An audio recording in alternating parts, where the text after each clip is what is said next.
আল্লাহ রসুল সাল্লাল্লাহু আলাইহি ওয়াসাল্লাম তার সময় কিছু ভবিষ্যৎবাণী করে গিয়েছেন যেগুলো দুনিয়াতে হবেই। আল্লাহ রসুল যে ভবিষ্যৎবাণী করেছেন সেটা যদি না হয় তাহলে পৃথিবীতে কি বা হবে। যেমন আল্লাহ রসুল তার সময় বলে গিয়েছিলেন যে তার উম্মত একদল থাকবে না। তিনি জাতিকে, বিভক্ত জাতিকে ঐক্যবদ্ধ করেছিলেন, কিন্তু স্পষ্ট জানিয়েছিলেন যে বনি ইসরাইল অতীতে ভাগ হয়েছিল ৭২ দলে। মিল্লাহ, আমার উম্মত ওদেরকে ছাড়িয়ে ভাগ হবে ৭৩টা দলে। কুল্লুহুম ফিন্নার ইল্লা মিল্লাতান ওয়াহিদা, যাদের মধ্যে সব কয়টা যাবে জাহান্নামে মাত্র একটা দল বাদে। জিজ্ঞাসা করা হলো সেই দল কারা? আল্লাহ রসুল বললেন যাদের আদর্শ হবে মা আনা আলাইহি ওয়া আসহাবি, আমার আদর্শ এবং আমার সাহাবীদের আদর্শ। তো এই হাদিসকে যদি সামনে রাখেন, আমি আপনি যতই ঐক্যের কথা বলি, যতই ঐক্যের চেষ্টা করি, কিন্তু আল্লাহ রসুল যেহেতু বলে গিয়েছেন যে গোটা উম্মত এক দল থাকবে না, দুই দল থাকবে না, বরং অন্তত ৭৩টা দল হবে। তো চেষ্টার জায়গায় চেষ্টা তো করে যেতেই হবে, কিন্তু বাস্তবতা হলো এটা, নবী যেটা বলেছেন বাস্তবে সামনে সেটাই ঘটবে।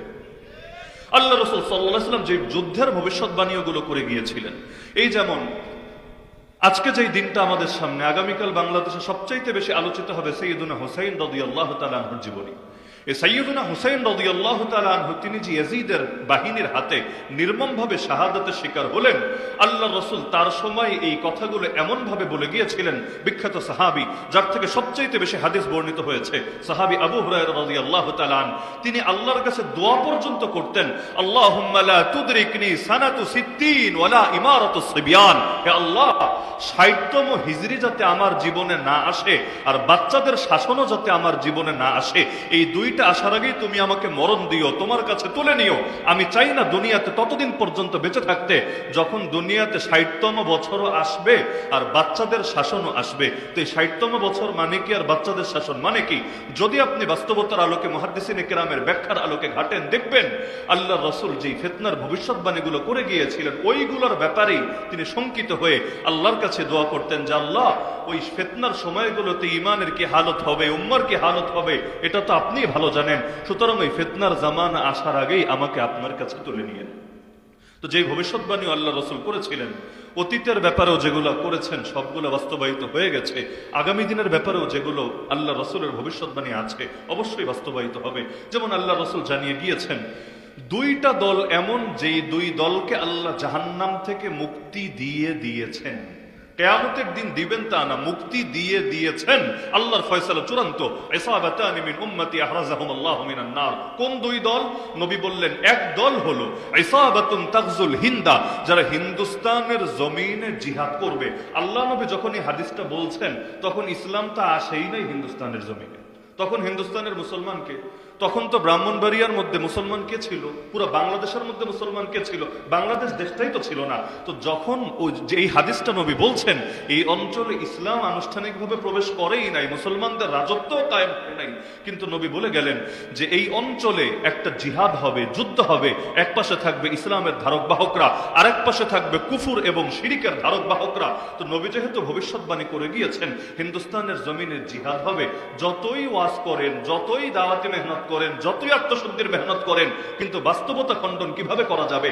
একদিন না একদিন সেটা তো হবেই হবে। হ্যাঁ, এখন কবে হবে না আগে হয়ে গিয়েছে, এটা নিয়ে বহু ধরনের বক্তব্য আছে।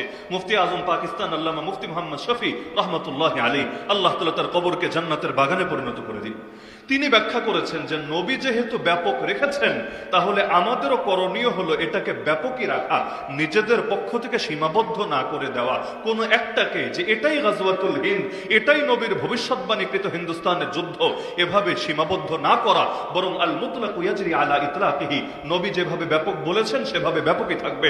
সুতরাং হিন্দুস্তানের জমিনে যত মুসলমান ইসলামের পক্ষে, কুফুরের বিপক্ষে জিহাদ করবে, কিয়ামতের দিন আল্লাহ তাদের সবাইকে এক দলের অন্তর্ভুক্ত বানিয়ে জাহান্নাম থেকে মুক্তি দিয়ে জান্নাত দান করে দিবেন।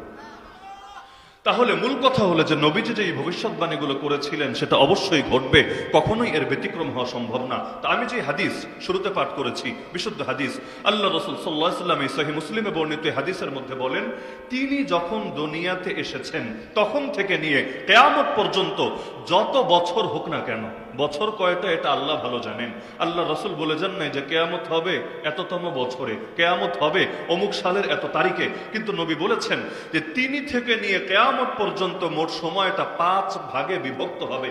5 রকম সময় উম্মতের সামনে আসবে। কয় রকম সময়? কয় রকম সময়? এই কথাটা মাথার মধ্যে গেঁথে নেন, ইনশাআল্লাহ ভবিষ্যতের ব্যাপারেও কিছু গুরুত্বপূর্ণ নির্দেশনা পাবেন এবং আগামী দিনে কি হতে যাচ্ছে এর ব্যাপারে কিছু আইডিয়াও পাবেন ইনশাআল্লাহ। আল্লাহ রাসূল বলেন এই 5 ভাগ সময়ের 1 নম্বর ভাগ হলো তাকুনুন নবুওয়াতু ফীকুম ফাতাকুনু মা শা আল্লাহু আন তাকুন। তোমাদের মধ্যে নবুয়ত আসবে, এই নবুয়ত আল্লাহ যতদিন চান ততদিন পর্যন্ত থাকবে। তার মানে নবী থেকে নিয়ে কিয়ামত পর্যন্ত যে 5 ভাগের সময়, 1 নম্বর ভাগ হলো নবীর যুগ, নবুয়তের যুগ, রিসালাতের যুগ। নবী যতদিন আছেন উম্মতের বিশাল সুবিধা। যেমন সহিহ মুসলিমে এক হাদিসে আছে, আল্লাহ রাসূল বলেন দাজ্জাল, নাম শুনেছেন তো সবাই? দাজ্জাল কি ব্যক্তি না অন্য কিছু? আজকাল আবার বাংলাদেশে কিছু বাতিল ফিতনা বের হয়েছে। ব্রাহ্মণবাড়িয়ায় খুঁজলে ওই দলের সদস্য 2টা-4টা পাওয়া যাবে। ওই হিজবুত তাওহীদ নাই ব্রাহ্মণবাড়িয়ায়? আছে তো মনে হয়, কম থাকুক বেশি থাকুক পুরো বাংলাদেশেই ছড়িয়েছে। এই হিজবুত তাওহীদ শুধু একা না, আরো কিছু বাতিল ফিরকা আছে যারা বলে দাজ্জাল আসলে কোনো ব্যক্তি না। অথচ আল্লাহ রাসূল স্পষ্ট হাদিসের মধ্যে দাজ্জালের চেহারা কেমন, আকার আকৃতি কেমন, কত কিছু স্পষ্ট ভাবে বলে গিয়েছেন। তো নবী বলেন আমি দুনিয়ায় যতদিন আছি এর মধ্যে যদি দাজ্জাল আসে, ইয়াখরুজ ওয়া আনা ফীকুম ফাআনা হাজিজুহু দুনাকুম, উম্মত তোমাদের টেনশনের কোনো কারণ নাই, এই দাজ্জাল তোমাদের কিছু করতে পারবে না। তোমাদের পক্ষ হয়ে দাজ্জালের বিরুদ্ধে মোকাবেলা আমিই করব। আর নবী যদি মোকাবেলা করেন আমাকে বলেন নবী ঈসা আলাইহিস সালামের নবুয়ত বড় নাকি আমার রাসূলের নবুয়ত বড়? কিয়ামতের আগে দাজ্জাল যে ধ্বংস হবে, নিহত হবে কার হাতে? সবাই জানেন কার হাতে? নবী ঈসা আলাইহিস সালামের হাতে। তো দাজ্জাল যদি নবী ঈসার সঙ্গেই কুলাতে না পারে, দাজ্জালের এত ক্ষমতা, আসমানকে যদি বলে বৃষ্টি দে, সঙ্গে সঙ্গে বৃষ্টি শুরু, ক্ষেতকে যদি বলে ফসল ফলা, মুহূর্তের মধ্যে ফসল এসে হাজির। এমনকি বাড়িতে বাড়িতে যাবে, গিয়ে বলবে আমার উপর ঈমান আন। এক লোক বলবে তোর উপর ঈমান আনবো না যতদিন না আমার মরা বাপমা জিন্দা হয়ে বলবে যে তুই হচ্ছিস খোদা, ততদিন পর্যন্ত কিছুতেই তোর উপর ঈমান আনবো না। এটা বলবে মূলত চ্যালেঞ্জ হিসাবে, কারণ মরা মানুষ জিন্দা হবে কিভাবে, আর জিন্দা না হলে বলবে কিভাবে? আর যদি নাই বলে ও মানার কেন লাগবে? সে বলবে এই কারণে তার ধারণা এই কাজ কি সে করতে পারবে।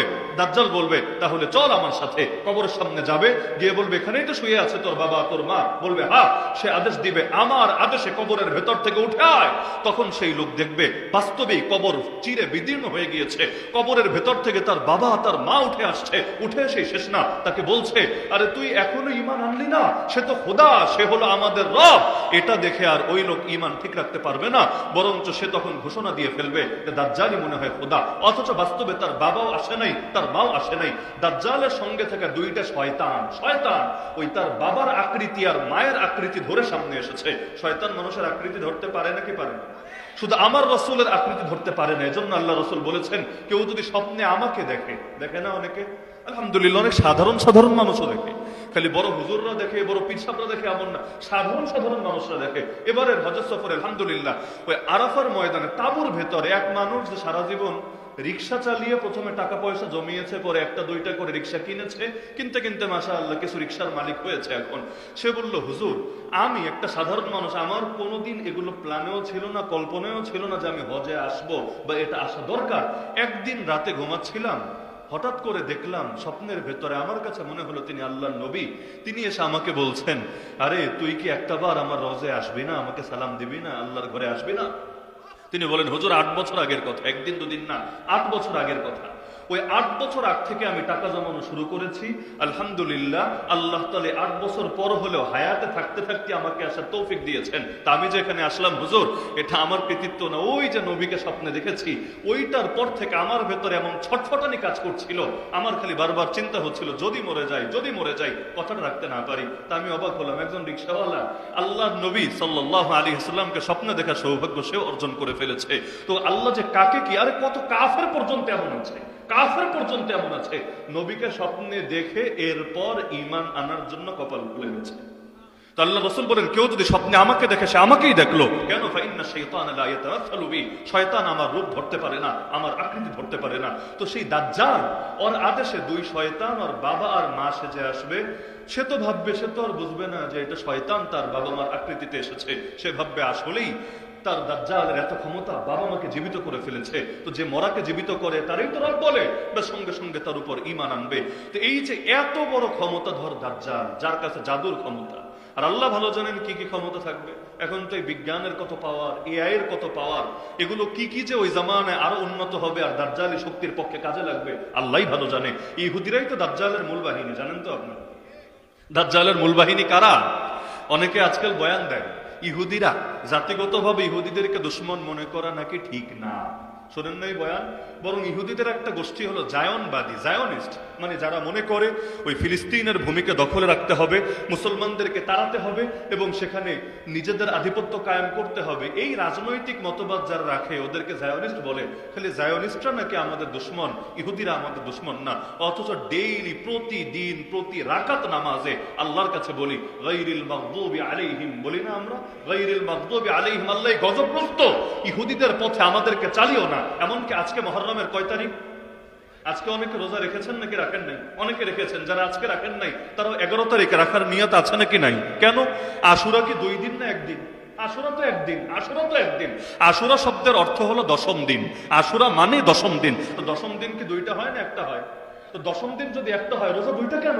কারণ আল্লাহ নবী বলেছেন রোজা তো রাখবা, কিন্তু রোজাটাও যাতে ইহুদিদের সাথে মিলে না যায় খেয়াল রাখবা। সুমু ইয়াউমা আশুরা ওয়া খালিফু ফীহিল ইয়াহুদ সুমু ক্বাবলাহু ইয়াওমান ওয়া বা'দাহু ইয়াওমান। এজন্য ওরা রোজা রাখে 1টা, তোমরা হয়তো আগে 1টা মিলাবা, না হলে পরে আর 1টা মিলাবা। তো তোমাদের রোজা হবে 2টা, ইহুদিদের রোজা হবে 1টা। রোজা ওরাও রাখলো, রোজা তোমরাও রাখলা, কিন্তু ওদেরটার সাথে তোমাদেরটা মিললো না। এটাই হবে তোমাদের শান। আমরা যখন রোজা রাখি, আজান দেওয়ার, মাগরিবের আজান দেওয়ার কয়েক ঘন্টা পরে ইফতার করি। আপনারা 2-4 ঘন্টা পরে করেন নাকি? কেন সাথে সাথে করি? আল্লাহ রাসূল বলেন লা ইয়াজালুন নাসু বিখাইরিন মা আজ্জালুল ফিতরা। মানুষ যতদিন ইফতার তাড়াতাড়ি করবে তারা কল্যাণের ভেতরে থাকবে। তাড়াতাড়ি মানে আবার উক্ত হওয়ার আগে না, উক্ত হওয়ার আগে না, উক্ত হওয়ার পর যত তাড়াতাড়ি করবে নবী বলেন কল্যাণের ভেতরে থাকবে। কেন? কারণ ওই বিধর্মীরা ওরাও তো রোজা রাখে, কিন্তু ওরা ইফতারটা একটু দেরি করে করে। একইভাবে সাহরি বেশি আগে খেলে সওয়াব না শেষ টাইমে খেলে সওয়াব? আপনার রোজা রাখলে সাহরিকে 12টার সময় খান নাকি শেষ টাইমে খান? কেন? কারণ ওরাও তো রোজা রাখে, ওরা সাহারিটা একটু আগে ভাগেই খায়। এজন্য এই উম্মত যতদিন সাহারিটা শেষ টাইমে খাবে এদের সব বেশি হবে। তো রোজা রাখতে গেলেও এত বিষয় খেয়াল রাখা লাগে। নামাজ, দিনে 3টা টাইমে নামাজ পড়া হারাম, জানা আছে তো? দিনে 3টা টাইমে নামাজ পড়া হারাম, অনুমতি নাই, নিষিদ্ধ। এই 3 টাইমে নামাজ পড়লে সওয়াব হবে না, উল্টা গুনাহ হবে। কেন? কারণ এই 3 টাইমে সূর্যের পূজারীরা সূর্যের পূজা করে। যখন সূর্য ওঠে, যখন ডোবে, যখন ঠিক মাথার উপরে থাকে, এই 3 টাইমে সূর্যের পূজারীরা সূর্যের পূজা করে। আপনি যদি এই টাইমে নামাজও পড়েন, সেজদাও দেন, আপনি তো দেবেন আল্লাহকে। আপনার মনে তো আর সূর্যের পূজা নাই, কিন্তু আপনি দিচ্ছেন আল্লাহকে। কিন্তু টাইমটা এবং জিনিসটা বাহ্যিকভাবে মিলে যাচ্ছে ওদের সাথে। এজন্য নবী জানিয়েছেন নামাজ পড়বা ভালো কথা, কিন্তু এই 3 টাইম বাদ দিয়ে, এমনকি প্রতিটা ক্ষেত্রে নবী এটা পর্যন্ত বলেছেন যে আমাদের মধ্যে আর এই ওদের মধ্যে পার্থক্য হলো আমাদের পাগড়ির নিচে টুপি থাকে। মানে আমরা পাগড়ি পরি টুপির উপরে, আবার পাগড়ি কিন্তু শুধু হুজুররা পরে তা না। শিখ চেনেন? শিখ, সিং, এই শিখরা পাগড়ি পরে না? পরে নাকি পরে না? কিন্তু এই যে ইন্ডিয়াতে তো আমিও গিয়েছি, দেখা যায় এই পাগড়ি নিয়ে আমরা চললে মানুষ তাকায় একভাবে, আচার আচরণ করে একভাবে। আর শিখের মাথায়ও পাগড়ি, মুখেও দাড়ি, কিন্তু সে চললে ওর সাথে আচার আচরণটা হয় আবার আরেকভাবে। কেন?